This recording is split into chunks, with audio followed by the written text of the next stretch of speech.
He was the first person I called after every date, the one who told me I deserved better. I didn't know he was talking about himself. I used to think love was loud because every movie told me it had to be dramatic, full of confessions, rain-soaked kisses, and people choosing each other at the very last second. But the first man who ever loved me did it quietly. So quietly that I didn't even realize it was happening. Not until years later when silence became the loudest thing in my life. And his name was Arav, my best friend, my constant, my safe place. The one person who knew every version of me, including the ones I never showed anyone else. I met him when I was 19, during a time when I was insecure, restless, and desperately trying to figure out who I was supposed to become. And somehow he stayed. Not loudly, not forcefully, just steadily. And somehow I decided he was permanent, like gravity, like breathing, like something I never needed to question. And that was my first mistake. Because when someone becomes permanent, you stop noticing the details, you stop questioning their presence, you stop wondering why they look at you a second longer than necessary, or why their voice softens when they say your name, or why they remember the smallest things you yourself forget. And back then, I had a crush on him. A small one, I told myself. Nothing serious, nothing worth risking a friendship over, just admiration mixed with comfort. But feelings don't disappear just because you refuse to name them. They just wait quietly for permission to exist. When I finally admitted it to him, I did it laughing, pretending it was casual, pretending I wasn't terrified. And he smiled that gentle, familiar smile and told me he didn't feel the same way, but that he cared about me more than anyone else. And somehow those words didn't break me because they were wrapped in kindness. And I told myself this was maturity. This was acceptance. This was me being strong and moving on. And he helped me do exactly that. He encouraged me to download dating apps, helped me choose outfits before dates, listened patiently as I talked about men who made my heart flutter for a week and disappear the next, and he never once showed discomfort, never once made me feel like I was hurting him. And maybe that's why I never questioned whether I was, because if someone smiles while you are falling for someone else, you assume they're fine. I believed him when he said he wanted me happy. I believed him when he said I deserved love. I just never imagined he meant his. And I didn't realize that the person teaching me how to move on was slowly teaching himself how to let me go. And that realization didn't come until much later, when it was already too late to turn back. Do you think she should have distanced herself once she knew she had feelings for him? After that conversation, the one where he gently declined my feelings and framed it as care rather than rejection, life continued in a way that felt almost normal. And that normality was what convinced me I was fine. Because if heartbreak can coexist with routine, then it doesn't feel like heartbreak at all. It just feels like growth. And I wore that idea proudly, telling myself I was mature enough to stay, strong enough to adjust, smart enough not to let one feeling ruin something good. Arav became my biggest cheerleader in the most practical ways, the kind that feel harmless until you look back later. Because he was the one who sent me screenshots of dating profiles he thought I would like, the one who told me which bio sounded confident and which sounded desperate, the one who reassured me before first dates and waited for my late-night messages afterward, always asking how it went, always listening like my answers mattered. And at first, it felt empowering. It felt like I was doing something right, like I had passed some invisible test of emotional maturity, because I could like someone, get rejected, and still stay, still laugh, still lean on them without resentment, and people around us admired that. They called us proof that men and women could be just friends, and I absorbed that praise like it validated my choices. I went on dates with men who were charming, men who were kind, men who held doors open and paid for dinner, and texted me good morning for a few days before fading. And after every single one of them, Arav was there, helping me analyze what went wrong, reminding me that chemistry takes time, that I shouldn't settle, that the right person would choose me fully. Sometimes he said things that stuck with me longer than they should have. Things like you deserve someone who listens to you the way you listen to others, or someone who makes you feel safe, or someone who never makes you question your worth. And I nodded along, never realizing he was describing himself without ever placing himself in the picture. There were moments, small ones, where something felt off, like the way his smile tightened when I talked about a man I really liked, or how quiet he became when I mentioned a second date, but he always recovered quickly, always made a joke, always redirected the conversation back to me, and I let him, because questioning it would have meant questioning everything.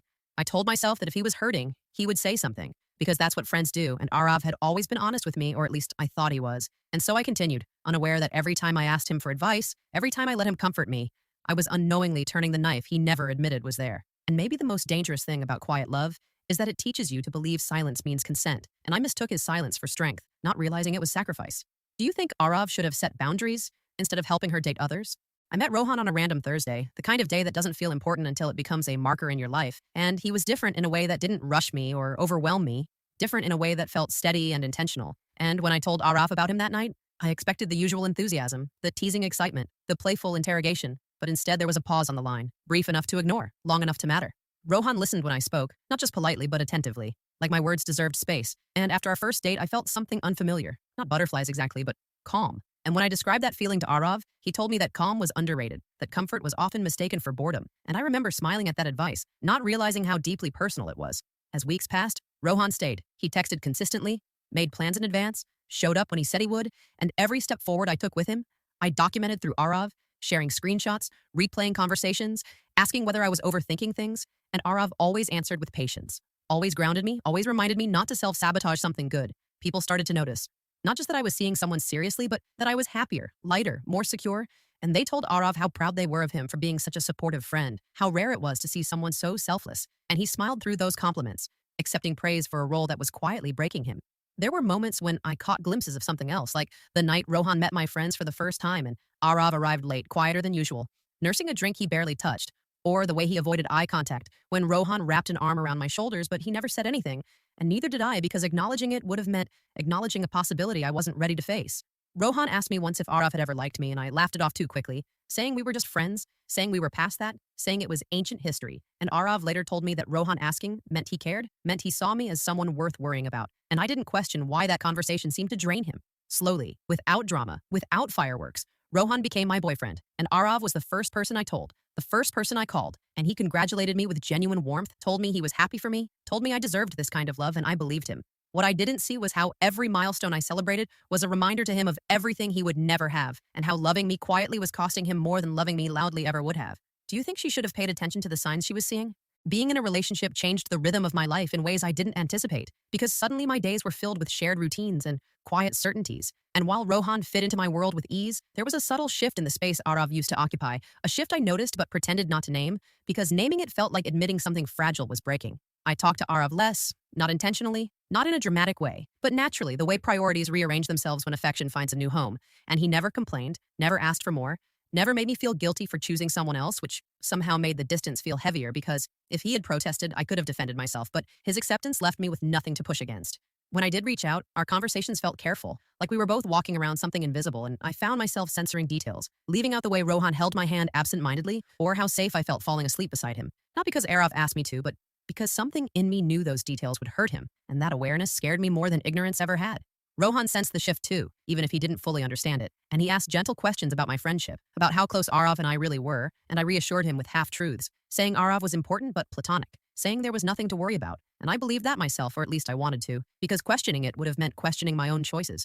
There were moments when guilt crept in quietly, like when Arav canceled plans last minute with an excuse that felt thin, or when I realized days had passed without hearing his voice, and instead of reaching out immediately, I hesitated, afraid of reopening a closeness that no longer fit cleanly into my life. One evening, after a small argument with Rohan about something trivial, I called Arav out of habit, craving the familiarity of his understanding, and he listened as always, offering calm perspective, reminding me to communicate, reminding me that relationships require patience. And when I hung up, relief washed over me, followed immediately by shame, because I had leaned on him in a way that felt unfair. I started to wonder whether my happiness was coming at his expense, whether my moving on had forced him into a role he never volunteered for, and yet every time I considered pulling back completely, I imagined losing him, and the thought tightened something in my chest I wasn't ready to confront. So I stayed balanced between two worlds, one built on present love and one on past intimacy, telling myself it was possible, telling myself no one was getting hurt, unaware that quiet sacrifices rarely announce themselves. They simply accumulate, waiting for the moment they can no longer be carried. Do you think she should have stepped back completely once she committed to her relationship? The first real crack appeared on a night that should have meant nothing, a casual gathering with friends, laughter filling the room, music playing softly in the background, and Rohan standing beside me with his arm around my waist, comfortable and familiar, while Arav sat across from us, smiling politely, present but distant in a way that felt new and unsettling. I noticed it in the way he avoided being alone with me, the way he positioned himself just far enough to maintain space, and for the first time since I had known him, I felt like I was intruding on something unspoken, like my presence demanded more from him than he could give. When someone joked about how close Arav and I used to be, how inseparable we once were, laughter rippled through the group, but Arav excused himself shortly after, citing an early morning, and as I watched him leave, a strange heaviness settled in my chest, the kind that comes from realizing a chapter has ended without your permission. Later that night, Rohan asked if everything was okay between Arav and me, his tone calm but curious, and I brushed it off again, saying, people change, friendships evolve, but the words felt hollow even as I spoke them because deep down I knew this wasn't evolution, it was erosion. Days passed without hearing from Arav, and I told myself not to overthink it, told myself I was imagining distance where there was only adjustment. But when I finally reached out, his replies were slower, shorter, stripped of the warmth I was used to, and I felt panic bloom in a place I didn't expect. I asked him directly if something was wrong, and he told me everything was fine, that he was just busy, just tired, just dealing with his own things. And I wanted to believe him because believing him meant I didn't have to confront the possibility that my happiness was costing me something irreplaceable. That night, lying next to Rohan, listening to his steady breathing, I felt an unfamiliar ache. Not because I doubted my relationship, but because I realized I was grieving a version of my life I hadn't prepared to lose. A version where Arav was always there, always accessible, always mine, in a way that didn't require ownership. I started replaying memories, searching for moments where I could have acted differently, moments where I could have protected him better, but regret doesn't work that way. It doesn't rewrite the past, it just sharpens it. And for the first time, I wondered if the love he never spoke was now the silence I could no longer ignore. Do you think Arav is pulling away to protect himself or to make her notice what she lost? The truth didn't arrive all at once. It came in fragments, in glances and pauses and conversations that felt unfinished. And I think part of me sensed it before I was ready to understand it, because awareness has a way of announcing itself quietly before it demands attention. It happened on an ordinary afternoon when I ran into Arav unexpectedly, just the two of us standing awkwardly on a familiar street, and the ease we once had was gone, replaced by something careful and restrained, like we were both afraid of saying the wrong thing, and I realized how long it had been since we had spoken face to face. We sat down for coffee out of habit rather than intention, and the conversation stayed shallow, circling safe topics, work updates, mutual friends, harmless observations, until I finally asked him why he had disappeared, and the question hung between us longer than it should have. He didn't deny it. He sighed softly, looking anywhere but at me, and said he needed space, that he was trying to figure himself out, and I nodded, pretending to understand, but something inside me tightened, because his distance felt deliberate now, not accidental. I asked him if I'd done something wrong, and he smiled sadly, telling me no, that I had done everything right, and that answer unsettled me more than blame ever could have, because it suggested the problem wasn't my actions, it was my existence. He told me he was happy for me, genuinely, that Rohan seemed good, that I looked content, and then he said something that stayed with me, something simple and devastating. He said sometimes wanting someone happy means stepping away from the picture. I laughed weakly, trying to lighten the moment, saying he didn't have to vanish from my life just because I was in a relationship, and he finally looked at me then, really looked at me with an expression I'd never seen before, raw and unguarded. He said he knew that, but that staying close was hurting more than leaving, and the words settled heavily between us, reshaping years of shared memories in an instant. I wanted to ask him what exactly was hurting him, wanted him to say it plainly, to confirm the truth forming in my chest, but fear held me back because, once spoken, some things cannot be undone. So I let the moment pass. We finished our coffee in silence, hugged briefly, awkwardly, and when we parted ways, I felt like I had just walked away from something unfinished, something that would come back to haunt me later. That night, alone with my thoughts, I finally allowed myself to ask the question I had avoided for years, not whether I'd loved him, but whether he had been loving me all along. Do you think she should have asked him the question she was afraid to voice? The confession didn't happen the way movies promise it will. There was no dramatic buildup, no perfect timing, no rain or music or sudden clarity. It happened quietly, almost accidentally, the way truths often do, when they can no longer survive being unspoken. A week after that coffee, Arav asked if we could talk, and something in his tone made my stomach tighten before I even answered, because I already knew this conversation would change something, even if I didn't yet know how. We met at the park where we had spent countless evenings talking about nothing and everything, sitting on the same worn bench like muscle memory guided us there, and for a moment it felt like nothing had changed until it did. He didn't sit too close this time. He stared ahead, hands clasped together, breathing slowly, like he was bracing himself, and I waited, heart pounding, trying to appear calm while every part of me screamed for honesty. He said he couldn't keep pretending anymore, that the distance hadn't helped the way he hoped it would, that it only made him realize how deeply ingrained I was in his life, and I felt my chest tighten as his words finally started to align with the fear I'd been carrying. Then he said my name, softly, the way he always had, and told me he loved me. Not recently, not suddenly, but for years, quietly, consistently, without expectation, without demand, and he said he never told me because he didn't want to pressure me, didn't want to ruin the friendship, didn't want to make me choose, and with every sentence, guilt spread through me like ink in water. I sat there frozen, listening as he explained how helping me move on felt like the only way to love me properly, how cheering for my happiness felt like the least selfish thing he could do, even when it was destroying him, and I realized that everything I had mistaken for strength was actually endurance. I wanted to rewind time, wanted to go back to the girl who laughed off her crush, the girl who leaned on him without knowing the cost, the girl who assumed silence meant absence, but all I could do was sit there with the weight of his truth pressing down on me. I told him I never meant to hurt him, and he nodded, saying he knew, saying that was the problem, because unintentional pain is harder to resent. When he asked me if I loved him back, the question broke something open inside me because the answer wasn't simple. It wasn't clean. It was tangled in timing and choices, and another person I cared about deeply. So I told him the truth, that I cared for him profoundly, that a part of me always had, but that I was with someone else now, and I couldn't betray that. He smiled sadly, thanked me for being honest, and in that moment, I understood that love doesn't always ask to be chosen. Sometimes it only asks to be acknowledged. Do you think her honesty was enough, or did it come too late? The days after his confession felt unreal, like I was moving through a version of my life that no longer fit me properly, because once truth is spoken, it rearranges everything it touches, even the things you try to keep the same. Arav didn't disappear completely, but he changed, and I could feel it in the spaces between messages, in the pauses that stretched longer than comfort allowed, and I told myself this was necessary. That distance was a form of healing, even if it felt like punishment. Rohan noticed it immediately. He noticed the way my attention drifted, the way my smile came slower, the way I stared at my phone without checking it, and one evening he asked me what was wrong, not accusingly, but with concern. And for the first time, I didn't know how to answer without betraying someone. I told him Arav had confessed feelings, leaving out details, minimizing the depth, framing it as something already resolved. And Rohan listened quietly, his expression unreadable, until he asked the question I'd been avoiding myself, whether it changed how I felt. I said no too quickly. The truth was more complicated, because while I didn't suddenly stop loving Rohan, I started questioning memories I had already lived, replaying moments with Arav under a new light, wondering how many times I had mistaken devotion for friendship, and that uncertainty scared me. Guilt settled into my daily life, not loud enough to demand action, but constant enough to exhaust me because every time Rohan did something kind, I thought of Arav doing it first, without credit, without reward, and the comparison felt unfair to both of them. Arav eventually asked if we could talk again, and I hesitated before agreeing, afraid of reopening wounds that hadn't even begun to close. But avoidance didn't feel right either, so I met him, hoping for closure, not realizing closure isn't something you request. It's something that happens when it's ready. He told me he was trying to move forward, that he needed to stop being the person I leaned on, and hearing that hurt more than I expected, because it meant accepting a version of myself that didn't get to keep him in the same way. I apologized again, knowing apologies don't undo timing, and he told me it wasn't my fault, that loving someone silently was his choice, and that sentence stayed with me because it removed blame but didn't remove pain. When we parted, there was a finality in his goodbye that made my chest ache, and I realized that even though I hadn't lost him completely, I had lost the version of us that felt effortless. That night, lying beside Rohan, I wondered if love can survive being measured against another love, and whether acknowledging one truth had quietly fractured another. Do you think guilt means she still has unresolved feelings, or is it just empathy? Things began to unravel not with a dramatic event, but with a quiet accumulation of moments that no longer fit together the way they once had. Because once awareness enters your life, you can't unsee it. You can only decide how long you're willing to live around it. Rohan and I started having conversations that circled the same questions without ever landing on answers. Conversations about honesty, about boundaries, about emotional availability. And every time he asked if I was truly present, I said yes, but the word felt thinner each time I used it. I missed Arav in ways that surprised me, not romantically, not in a way I could easily explain, but in the way you miss someone who knew you before you learned how to filter yourself, and that absence echoed through my days like background noise I couldn't turn off. When Rohan asked if I still spoke to Arav, I told him the truth, that we talked occasionally, that it was different now, and he nodded, saying he trusted me, but trust doesn't erase discomfort. It just asks you to sit with it, and I could feel his unease growing.